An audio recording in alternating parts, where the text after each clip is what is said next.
The Total Drama series has obviously had its ups and downs over the years. We've seen high highs, low lows, and just about everything in between across almost 10 seasons if you include Dramarama. A few months ago I talked about what I thought was the series' highest point, so now it's time for what I think is the lowest. That episode, at least in my eyes, is the Obsta-Kill Course, the 10th episode of Total Drama All-Stars. All-Stars is already seen by most as one of, if not the worst season from the entire franchise. At this point, it's damn near objective fact that the All-Star season is just not very good. I try not to use the term objective too loosely in my daily life, but it feels fitting here. On paper, it should have been at least decent with the crew deciding to bring back so many fan favorites, yet many factors played into its poor quality, and I believe the Obsta-Kill Course is Total Drama All-Stars at its worst behavior. So let's get into why this episode is so poor even by All-Stars' already low standards. Wanted to let you guys know that this video is brought to you guys by my Patreon page and my other channel, VGMan. VGMan is a channel I've had for a bit now that I use as another creative outlet for myself to talk about video games, mostly Nintendo ones like Mario, Pokemon, or Zelda, and discuss various topics about said games, whether it be lore or ranking style videos. The Patreon is still pretty new, but it's got 2 tiers right now with perks like being able to see certain videos early, sneak peeks through thumbnails, or shoutouts in a video. I would like to open a Discord at some point too. Thank you so much to London Morse for your support. It means the world to me, and none of this would be possible without you guys. So the Obsta-Kill Course episode takes place in the latter half of the season post-merger. Despite being only the 10th episode, season 4 Revenge of the Island started doing the 13 episodes per season, and All-Stars followed suit. The episode is mostly focused on the dynamic between the villains of the season, Mal and Alejandro. Well, I guess in Alejandro's case, it's more like former villains, since this season really wanted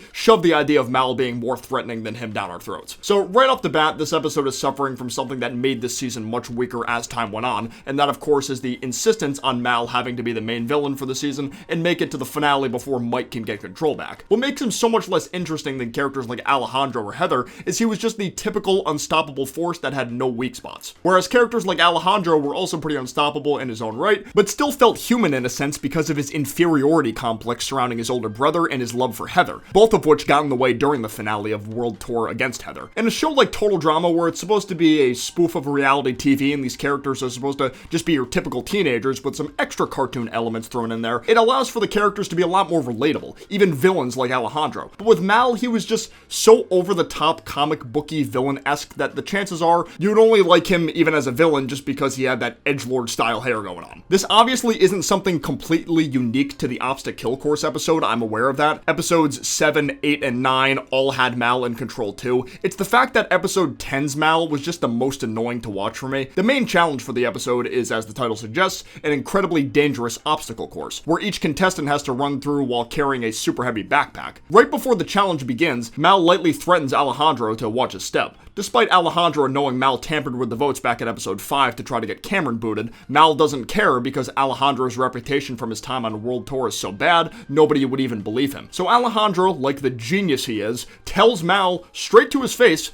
that he compiled a DVD footage showing Mal on his worst behavior from the first 8 episodes. Alejandro doing this is so unbelievably out of character, it's not even funny. Alejandro was one of the most guarded people on all of Total Drama. The only times he ever dropped his guard was for Heather, but even then, it's not like it happened very often. His sheer will to win that season only wavered at the very end. So the fact that he got another chance to win it all in All-Stars, yet is revealing his plan to his biggest threat in the game out of ego, I guess? It's just the dumbest thing imaginable. I guess in Alejandro's defense, if you want to call it that, a lot of the returning cast this season acted much less intelligent than they did in the previous seasons, but it hurts more with a character like him because of how smart he played the game in his debut season. The most logical scenario should have been Alejandro just telling Mal in a vague manner that he's not worried about what's going to happen to him, keeping up his confidence while still keeping his ultimate ace close to his sleeve. It just doesn't make any sense how someone like him gets worse at playing the game after more time passed as opposed to better with all the experience he had previously. It's literally development in reverse. This is followed by Mal, one of the skinniest characters in any season, mind you, squeezing Alejandro's wrist so hard that he completely bitches out of the situation, getting on his knees and agreeing to keep Mal's real identity a secret for the time being. Look man, I know it's a cartoon, but how am I supposed to believe that a guy built like this is overpowering someone like Alejandro physically? Someone who did 50 push-ups earlier and the show made it a point to make him say that he didn't even break a sweat while doing so. It's just so ridiculous. Again, at least Alejandro being so good at stuff in World Tour had a lot of justification through it via his confessionals or just telling other characters about his family ties with pro soccer players, skateboarders, what have you. Mal is just stronger because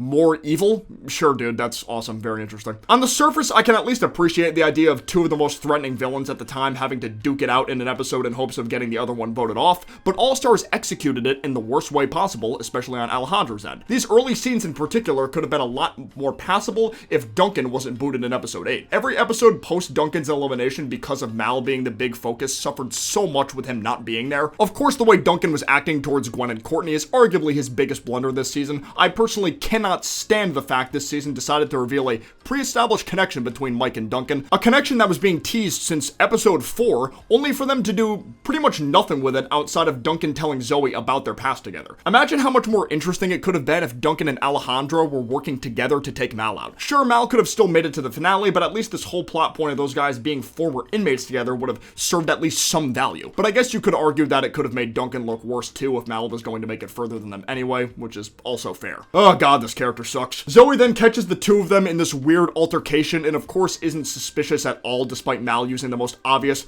"I'm not telling the truth" inflection in his voice ever. Zoe's had this problem of being completely oblivious to Mal being the one in control for most of the season, and this even continued into the next episode after this, but it was always frustrating to sit through in just about every situation, especially since she'd known of Mal's existence 3 episodes prior to this. Once the challenge actually begins, Alejandro is already getting abused by Mal, and once again, nobody is noticing. No matter how hard Alejandro tries to get these people's attention, like Gwen, Scott, or even Zoe, there always seems to be something that interrupts him. It's one thing for the season to dumb down pretty much every returning character that was known for playing the game smart in the past, but for this episode to just toy with us about revealing the true identity of someone who, by the way, isn't even doing a good job at hiding his identity to begin with, it's just that much more irritating. None of this would have been happening if Al just kept his mouth shut. He was smart enough to keep his secret of being able to walk and stealing Heather's immunity statue earlier in the season, but for whatever reason just can't think straight with Mal around.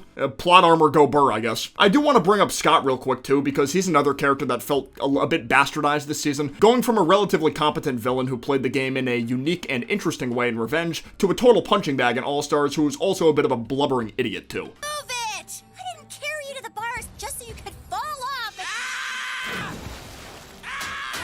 You're on your own, slacker! The monkey bar section of the episode is also quite annoying. Alejandro tries to subdue Mal by latching onto his body to make him lose grip. So what does Mal do to get out of the situation? Oh, he just casually turns into Svetlana to gain better control over the bars. So yeah, all of a sudden Mal can summon the other identities in Mike's head at will and use their skills. This is something he never did in the previous 3 episodes. He had control over the body, and nor was it ever mentioned or even hinted that he could do this until now. He never did this again after this episode, by the way. This part may sound pretty nitpicky, I know. It's just Revenge did a pretty good job at detailing how Mike's condition works and how he was able to get himself under control before getting eliminated that season. Could it have been handled better than him just getting into a fistfight with these identities in his head to get control overall? Absolutely, but at least there was some direction there. Whereas Mal summoning Svetlana felt like a bit of an asshole just so he could get out of that specific situation and make Alejandro look even more like an incompetent fool. The episode sort of implies that Mal was able to use Svet because she was still chained to that rock inside Mike's head, but couldn't Mal have summoned Manitoba in the previous episode where everyone had to explore a cave? You know, the same cave where Manitoba made his debut in Revenge of the Island? I don't know. Eventually, everyone makes it to the second to last section of the course where they have to dodge leeches being shot out of a gun. At this point, it seems like the final nail in the coffin is set for Alejandro. Mal is able to convince Scott while Zoe convinces everyone else to vote off Alejandro. Albeit Scott was convinced in the dumbest way possible. So you're saying Alejandro convinced Cameron to kiss Courtney to drive a wedge between us? Yes.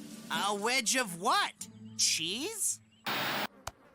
I'm right there with you, Mal. There's zero reason for him to be that oblivious initially for a joke that wasn't even very funny. Scott also confronts Courtney about her supposedly kissing Alejandro on World Tour, which she admits to. What? Was I watching a completely different version of World Tour this whole time, or what's going on? Total Drama was one of those shows that did a pretty good job at holding its continuity together during its first 3, and I guess to an extent 4 seasons, but all of that just went out the window from All Stars onwards, huh? Courtney kissing Alejandro would have 1000% been something that was shown on screen in World Tour if it happened. The most we saw Al do was just flirt with her a bit, so the fact that they apparently kissed off screen and just casually mentioned it in this episode only to never bring it up again later is beyond me. How is that line allowed in? Might as well add more insult to injury following by injury to injury, with Alejandro thinking Mal would actually help him get those leeches off. If you're gonna commit to making one of the smartest characters into a total idiot this episode, I guess going all in was respectable in a sad and twisted way. As for the final section, it's just a quick zip line across a chasm, with the winner being the first one to reach the other side. Al gets to the zip line first and quickly taunts Mal, specifically calling him by that name, yet once again, Zoe doesn't realize exactly what he said, apparently, and Mal reassures this by telling her Alejandro's a pal. Yeah, the guy you've been gunning to vote off this whole time is calling you pal. Even in a sarcastic sense, it's still stupid within the scene's context. She even acknowledges that's not what Alejandro said in her confessional, but still doesn't want to fully accept the idea of Mal being in full control. Zoe wins the challenge and Alejandro ends up going up for elimination. Even in his last lines down the toilet, he still doesn't get his message across to the others about Mal's real identity. Alejandro just could not for the life of him pick a lane in this episode. One minute he's revealing his grand plan to his greatest enemy, then he wants to be all cryptic about the truth behind Mal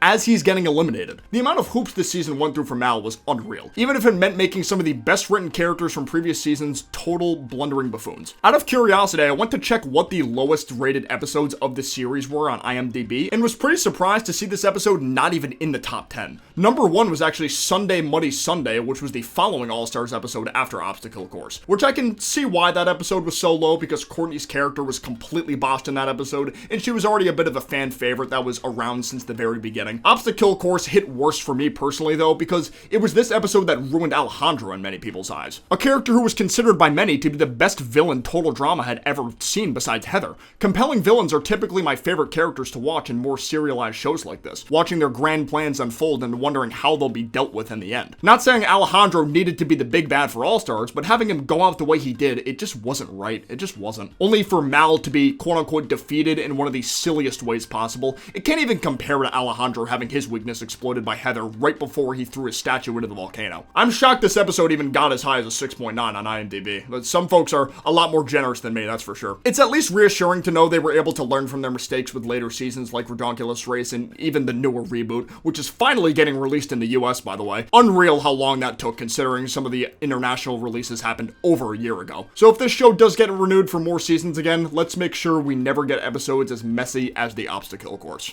Let me know in the comments what you guys think is the weakest episode in the series overall, whether it's the same as my take or something else. I would love to know your thoughts. Don't be a stranger to leaving a like down below if you enjoyed this video and subscribing for more content like this in the future. But for now, I will see you guys next time. Peace out, take care, bye-bye.